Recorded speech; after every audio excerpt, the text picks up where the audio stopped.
Morning, Top Gun here. Wednesday, May 12th, a little before 3 a.m. on the West Coast. This is the YouTube pre-market commentary. All right, we're going to do a lot of technical analysis today. I'm going to try to put things together. I'm not sure it's a Loctite case, but it's suggestive. Okay, section 1. Is the rotation from growth to value or offense to defense?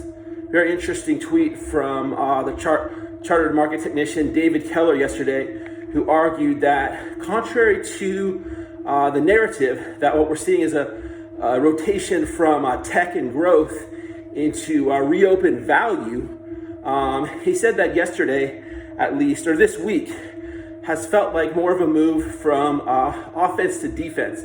And he illustrates this by showing the performance of the consumer staple, S&P 500 consumer staple sector, market cap weighted and equal cap weighted, versus the S&P consumer discretionary sector, market cap and equal cap weighted. And on both Monday and Tuesday, consumer staples of both ETFs outperformed consumer discretionaries. So this is a classic intermarket relationship that shows risk appetite, and what it shows is that investors are playing defense. Interesting. Okay, so Monday. Let's go back and look at Monday, because Monday was an extremely bizarre day when you look at the market internals. Let me get to the numbers.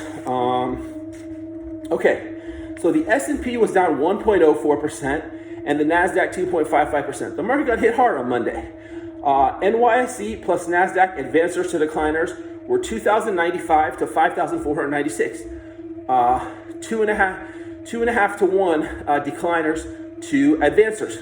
So most stocks got hit. The big stocks got hit. The market got hit. But the anomaly was that 44% of S&P 500 companies hit 52-week highs. 44%. The most since 1943, according to Sentiment Trader. So within all this carnage, there's 44% of stocks that are hitting 52-week highs that are extremely, extremely strong.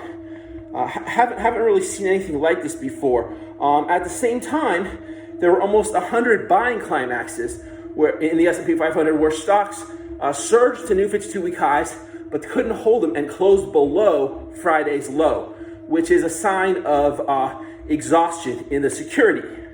Okay, what to make of it? Well, I think the key is then to look at what happened yesterday.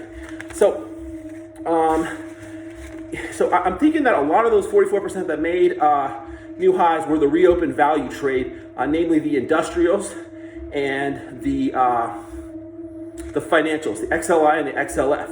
Now, these particular ETFs, because people are rotating out of tech into reopened value, and those are the quintessential reopened value sectors. Now, those ETFs got hit, XLI 1.49% and XLF 1.77% on pretty solid volume yesterday. So what this is telling me is if tech is rolling over, like we talked about yesterday, but the S&P was holding up, but now the S&P is not holding up because reopened value, which has been holding it up, is not holding up either, and the move is not from growth to value, but from offense to defense, then this market is in trouble because the two offensive sectors, tech and reopened value, are no longer moving higher. So the way we're going to tell if this is the right interpretation is the XLI and the XLF and the NASDAQ and the QQQ should not be able to get much traction in the days ahead, and we should continue to see outperformance of the consumer staples over the consumer discretionaries, which shows risk off and investors playing defense. So if this plays out, this looks like at least an intermediate term market top, if not more. I will see you guys tomorrow.